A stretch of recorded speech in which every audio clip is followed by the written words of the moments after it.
Welcome back. I certainly hope you enjoyed that segment with Professor Jackson.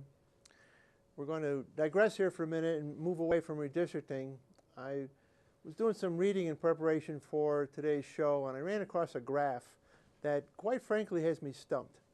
And we're going to talk a little bit about how people vote, not the number of people voting, but how people vote, and the concept of ticket splitting. I'm going to talk to you today about something that most people don't talk about. I'm talking about how I voted historically. I've been voting for about 40-some years now, and I have never voted a straight ballot. So for those friends of mine that always thought they could predict how I would vote, I'm telling you right now, I've never voted a straight ballot. And there's a few reasons for that. I like to think I'm a student of each ballot, and I'm hard-pressed to think that even if I favored one party, every one of their candidates is always going to be exceptional to the extreme. And most of the time, there is an exceptional candidates on both sides of the ledger. Another reason I've historically split my ballot is I think one of the worst forms of government is when one party controls all of the seats of the legislature, not all of the seats, but controls the legislature majority and holds the executive branch. I think we have a system of balance in powers, but I also like to think that the system of balance in powers should be enhanced by ticket splitting and having multiple party government. So that's just my personal preference. But I ran across this chart and it stumped me a bit, and I thought we'd talk about it on the show and see if we could draw some conclusions and maybe throw it out to the audience to see if you could help me figure some things out here. So I have with me a chart, and I apologize, again, this is my inner Lou Dobbs. I've kind of handcrafted this chart on my whiteboard here. And this is a chart that represents the voting pattern going back to 1952 all the way up to 2008. And I apologize, I need to attribute this chart to someone, and I forgot the attribution. So I'll add that at the end of the show. But what this chart shows is it starts on the left side here with the percent of people that are splitting their ballot. When they're voting, they're splitting their ballot. They're not voting a straight party ticket. And the range on this side runs from 10% to 30%. So the high water mark here is a little over 30% who would have split their ballot.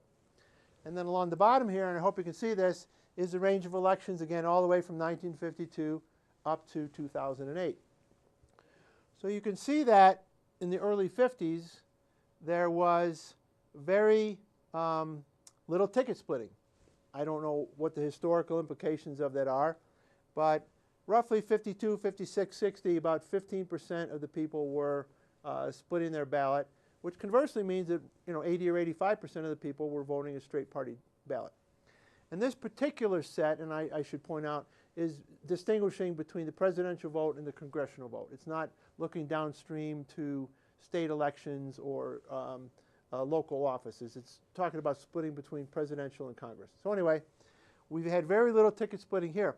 All of a sudden, we have a relative skyrocketing in ticket splitting, and I'm not much of a historian in terms of, again, the politics of situations, but you're looking at the late 60s, early 70s, you're looking at the Vietnam War, obviously a very contentious period in our country's history, and maybe there were some reasons at that time that there was some ticket splitting. But once you get from the early 70s all the way down to 2008, it's pretty much a downhill all the way. And that's where I'm stumped. I'm stumped as to why we went from this environment of heightened ticket splitting, if that's the right way to phrase it, to getting down to very little ticket splitting again, probably in the range of 15, 18%. Now, one of the reasons that I have concluded this may be happening relates back to what we talked about in another show.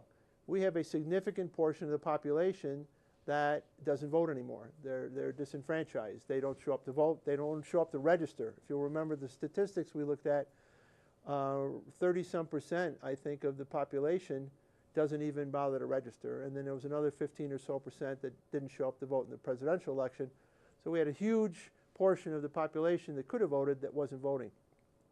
So what I'm thinking is happening is that a big chunk of the population is checking out, and I think the part that's checking out are the independents, perhaps the people that might have split their ballots, the people that don't have party affiliations. I think they're checking out, and I think the residual of that is we're left with voters who are very strong, supporters of their party, and they're going to the poll and they're not splitting their ticket. They're voting for president and Congress, one party, and that they're very happy with that result. So I thought I'd just throw this out to the viewers. It stumped me a bit, stumped me as to why we hit this high water mark and why we've gradually worked our way down to where we were in the 50s again, why we don't have ticket splitting. So think this through for me, if you will, and then perhaps write to me and let me know what's going on. If you'll recall, the way to contact us through the show for None of the Above is to write to us at info@noneoftheabove.us, info@noneoftheabove.us. And there is also the Third Party 101 website, which you can find at www.thirdparty101.com, www.thirdparty101.com. So I'm interested in your thoughts. This one stumped me a little, and I have to tell you, it's not very satisfying to see the way we are now voting, because if nothing else, we are now left with a polarized electorate.